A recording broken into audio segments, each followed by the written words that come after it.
These are the 10 best plyometric exercises for MMA fighters. These are in no particular order: 5 lower body, 5 upper body plyometrics. Now, when we're talking about plyometrics, I'm trying to keep the ground contact time as short as possible. If we go by the traditional definition, less than 250 milliseconds on the ground, which means it will not be things like box jumps, burpees, and whatever else people give. Obviously, not everything in this video will comply to that exactly, but it'll be very, very close.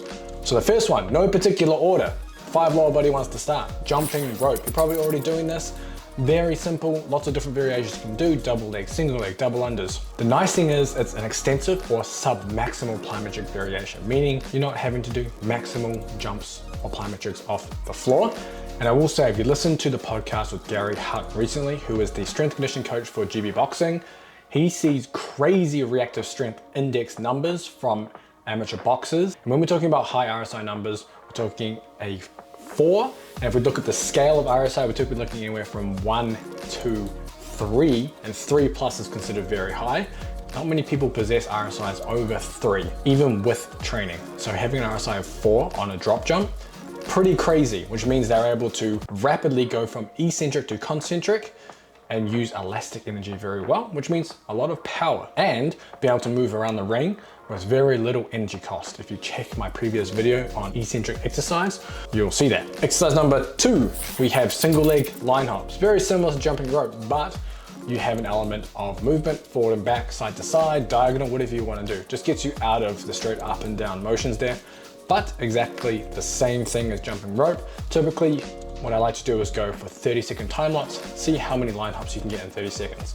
It's a really good way of adding it to the end of your warm-up or as a standalone exercise. Number 3, already mentioned it, drop jumps. So essentially you're gonna start on a box, you're gonna step off, hit the ground. The goal is to spend the least amount of time on the ground possible, but also jump as high as possible. You can use your arms, you can do no arms. Typically, I recommend starting with 20 or 30 centimeter box, and you can potentially progress from there. You don't want to start too high because you're going to spend too long on the ground because you're not prepared for it and potentially injure yourself.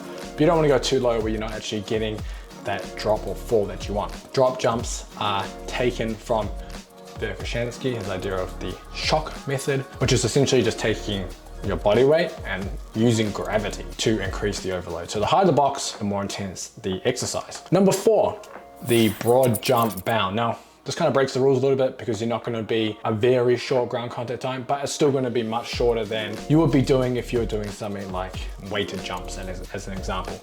But it's a repeated long jump and there's a rhythm to it. You're able to cycle through.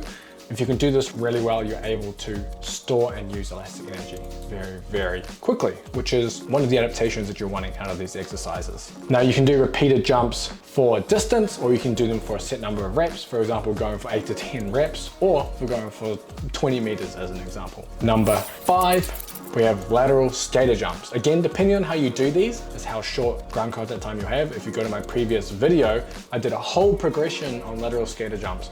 So being able to do single leg lateral jumps, being able to do rebounds, being able to do a band over speed.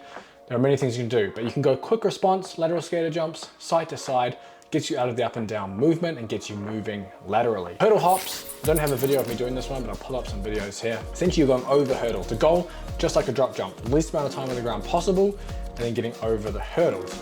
Now again, there's a rhythm to these as well. It's being able to relax, hit the ground, and bounce straight off the ground as quickly as possible. You can also vary the rhythm within the hurdles. You can go different hurdle heights. You can do small pops in between the hurdles. So essentially like a double bounce before you jump again.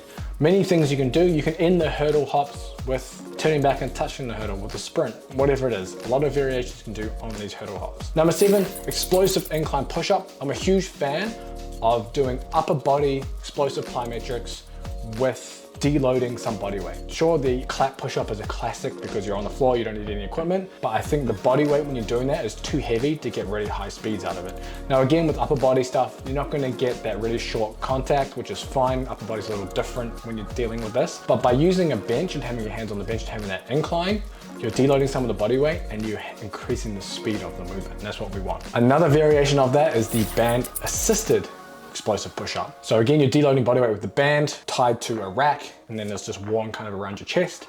And that way at the bottom of the movement, less load, and you're pushing up as fast as you can, you're getting a velocity overload with the explosive band assisted push-up. For upper body pulling, we can do an explosive, you can say a drop catch inverted row is what I would call it, where you're holding the top position, you're slightly letting go, catching yourself and bringing yourself back up. So you're getting a little bit of that plyometric action with the pulling muscles. And then finally, the drop explosive push-up. Many different ways of doing this. You see a lot of coming off benches and plates and kind of going all the way chest to the floor and back up. I don't see as much value doing it that way because there really is no plyometric action, it's too slow. You can go if you're going a little faster. The variation I'm showing you now is more of, I guess, a quote unquote stiffness variation where you're trying to get on and off the floor as quickly as possible with your hands, which can be a little more beneficial if you're looking at, say, transferring to be able to put more effective mass into the end of your punches. And go back to any of the punching videos or podcasts, and that is explained in great detail. Essentially be able to stiffen that impact. This is kind of like one of those where you're trying to really get on and off the ground quickly versus just getting your chest to the floor and coming back up. But that is 10 of my best plyometric exercises for MMA fighters. If I missed anything, let me know down in the comments. Is there an exercise that you really like to do that I missed? Put it down there and I'll see you in the next video.